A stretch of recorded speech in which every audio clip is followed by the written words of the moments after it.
કાંકરેજના થળી જાગીર મઠનો વિવાદ છેલ્લા 1 મહિનાથી ચાલી રહ્યો છે। થળી જાગીર મઠના મહંત જગદીશ પુરીનું નિધન થતાં તેમની ગાદી ઉપર દેવ દરબાર ગઢના મહંત દ્વારા થળી જાગીર મઠના મહંત પદે શંકરપુરી મહારાજને બેસાડી દીધા હતા। ત્યારે શંકરપુરી મહારાજને બેસાડી દેતા દસનામ ગોસ્વામી સમાજમાં રોષ ફેલાયો છે। દસનામ ગોસ્વામી સમાજની માંગણી છે કે જગદીશ પુરીનું નિધન થતાં તેમની જગ્યાએ કાર્તિક પુરીને બેસાડવામાં આવવાના હતા, પરંતુ શંકર પુરીને બેસાડી દેવામાં આવ્યા છે, જેને લઈને દસગામ ગોસ્વામી સમાજના લોકોએ વિરોધ નોંધાવ્યો છે અને આ ગાદી તરીકે કાર્તિક પુરીને બેસાડવામાં આવે તેવી માંગ સાથે આજે પાલનપુર ખાતે રેલી યોજી આવેદનપત્ર આપી રજૂઆત કરવામાં આવી હતી। આજે મેં કલેક્ટરશ્રીને રજૂઆત એ કરી કે અમારે જે થળી મુકામે જે મહંત નિમિત્તે જો વિવાદ ચાલી રહ્યો છે અને આજુબાજુના 117 ગામનો આ વિવાદ ચાલી રહ્યો છે કે 117 ગામની આસ્થાનું કેન્દ્ર થળી મઠ જાગીર છે, ત્યાં પરમ પૂજ્ય જગદીશપુરીજી મહારાજ દેહાંત થતાની સાથે દેવ દરબારના બળદેવનાથજી તાત્કાલિક તેઓ એમના મળતિયા માણસો આવી અને એમને કબજો લઈ લીધો અને ત્યાં એમને પરમ પૂજ્ય જગદીશપુરીજી મહારાજ બ્રહ્મલીન થતાં એમની કોઈ અંતિમ ક્રિયા કે એમની કોઈ શોભાયાત્રા કે કોઈ પાલકી કોઈ ક્રિયા કર્યા સિવાય પહેલાં એમને મહંત નિવૃત્તિ કરી દીધી અને આજુબાજુના ગામને જેમ ખબર પડતા ત્યાં લોકો ત્યાં પહોંચ્યા અને સરપંચે જો તેને નિવેદન આપ્યું કે બાપુ આજે બાપુની જે અંતિમ ક્રિયા છે એની વિધિ કરો અને ગાદી ઉપર શ્રીફળ મૂકી દો અને 12 દિવસ પૂરા થયા ત્યારે મહંતની નિવૃત્તિ કરજો। આજે શાંતિથી બાપુની પાલકી યાત્રા શોભાયાત્રા ગામે ગામે કાઢી અને એમનું કાર્ય પરિપૂર્ણ કરો, પણ એમને કોઈ કાર્ય કોઈ સાંભળ્યું નહીં અને સરપંચને લાફો મારી દીધો અને રિવોલ્વરથી તરત ફાયરિંગ કરી અને ધાપ ધમકી આલી તમારા અહીંયા કંઈ લેવા દેવા નથી, એવી રીતના કરીને લોકોને બહાર કાઢી મૂક્યા। આજે શું રજૂઆત કરીને એનું શું લાગે છે? આજે અમે રજૂઆત એ કરી કલેક્ટર સાહેબને કે આ મઠની અંદર 125 ગામની આસ્થાનું કેન્દ્ર છે, જો અહીંયા વહીવટદાર નહીં સોંપવામાં આવે તો આ ઉગ્ર આંદોલન થશે અને એની કોઈ પણ પરિસ્થિતિ કલેક્ટર સાહેબના ઉપર રહેશે જે પણ કોઈ કાર્ય થાય તો। એટલે અને જે દિવસે એસપીને પણ અમે કીધું હતું તો એસપી એ દિવસે અમને એવું કીધું કે એ લોકોએ અંદર નહીં તમે અનુદાન દઈ, પણ એસપી એમને એ લોકોને અંદર પરવાનગી જવાની આપી દીધી અને એમને કોઈને પરવાનગી આપતા નથી। હવે ન્યાય નહીં મળે તો શું કરશે? ન્યાય નહીં મળે તો અમે અન્નજનનો ત્યાગ કરીને કલેક્ટર ઓફિસ ઉપર અહીંયા બેસી રહેવાના છે જ્યાં સુધી ન્યાય નહીં મળે ત્યાં સુધી। થળી જાગીર મઠનો વિવાદ સતત વધી રહ્યો છે। અનેક લોકોની સમજાવટ બાદ પણ મઠનો વિવાદ શાંત થયો નથી।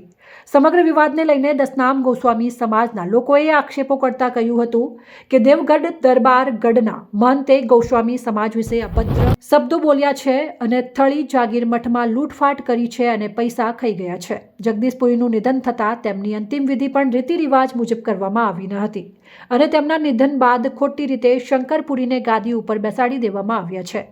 ત્યારે દસનામ ગોસ્વામી લોકો દ્વારા મઠની ગાદી ઉપર બેસનાર અને તેમને બેસાડનાર મહંત સામે આક્ષેપો કરી આજે સભા બાદ રેલી યોજીને કલેક્ટરને આવેદનપત્ર આપી રજૂઆત કરવામાં આવી છે। આ વિવાદ તો સમગ્ર પંથકમાં ચકચાર છે થળી મઠનો પરમ પૂજ્ય જગદીશપુરી બાપુ બ્રહ્મલીન થતો નવા મંત બાબતે, પરંતુ આજે અમારે 17 દિવસે કોઈ ઉકેલ ના આવતો અમે આજે કલેક્ટર કચેરીએ સમગ્ર આજુબાજુના 117 ગામના સેવકગણો તેમજ ગ્રામજનો અને સંતો મહંતો અને અમારા દસનામ ગોસ્વામી સમાજના બંધુઓ અમે આજે રેલીનું આયોજન કરી કલેક્ટર સાહેબશ્રીને અમે અમારો ન્યાય લેવા માટે નવા મહંત જે સર્વસંમતિથી નિયુક્ત કર્યા છે તેમને ગાદીએ બેસાડવા અને અમારી ગૌશાળાનું સંચાલન તેમજ અન્ય ધાર્મિક પ્રવૃત્તિઓ કરવા માટે અમને ત્યાં ન્યાય મળે એ માટે આજે અમે રેલી સ્વરૂપે અમે કલેક્ટર સાહેબના જોડે આવેલા છે। રજૂઆત કરી છે, ન્યાય નહીં મળે તો આગામી શું પગલાં રહેશે? જો અમે રજૂઆત કરી છે, અમને આશા છે કે કલેક્ટર તો આ જિલ્લાના સમાહર્તા કહેવાય, એ અમને શાંતિથી સાંભળ્યા છે અને અમને કીધું છે કે અમને 2-4 કલાક 6 કલાકનો ટાઈમ આપો, અમે બધાને બોલાવીને કરીશું અને છતાંય જો નહીં થાય તો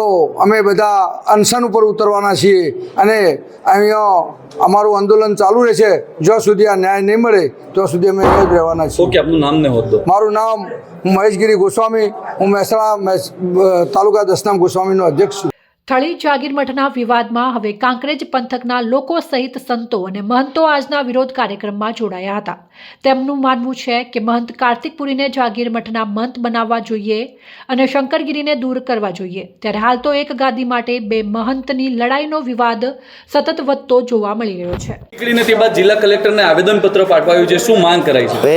એના માટે એવું છે કે અમારા જગદીશપુરી બાપો દેવ થઈ ગયા અચાનક મૃત્યુ થઈ ગયું છે બરાબર. એટલે એની જગ્યાએ અમારા આટલા 110-15 ગામ છે બરાબર, એમનો રોજ સિંહ ફાળો હતો કાયમ માટે આ થળી મઠમાં બરાબર.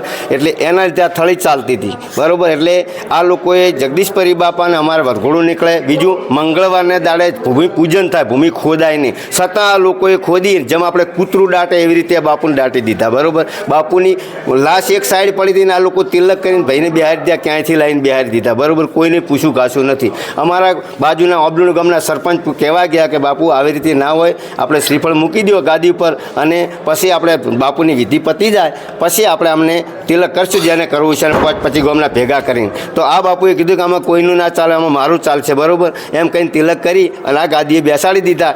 ગાદીએ તો બેસાડી દીધા પણ રાતોરાત શું છું ને તાળા તૂટી જાય તિજોરીના સાહેબ બરાબર. તો કોઈને પૂછ્યું ઘાસું નથી. અને અત્યારે હક કરે છે પોલીસ આવી, હવે રાજકારણ હોય કે ગમે તે હોય એમાં, પણ પોલીસ એ પક્ષવાળા અંદર જ હોય, આ પક્ષવાળો કોઈ અંદર નહીં. આજના દાડા સુધી હજી તકલીફ છે. અમે 2 દિવસથી પોલીસ ખસી છે બરાબર. તો હવે અમારી એ જ માંગ છે કે કલેક્ટર સાહેબની વિનંતી છે કે અમને એનો ન્યાય મળવો જોઈએ. સત્ય માટે લડાઈ છે, સત્યનો ન્યાય મળવો. હજારે આલમ આમની સાથે છે, ગોસ્વામી સાથે હજારે આલમ છે સાહેબ. આજે જો આજે ન્યાય નહીં મળે તો ગાંધી ચિંતા માર્ગે આંદોલન કરીશું અમે. ઓકે, આપનું નામ ને હોદ્દો? મુન્દ્રા ચંદનજી ઠાકોર, પૂર્વ ડેલી કલેક્ટર.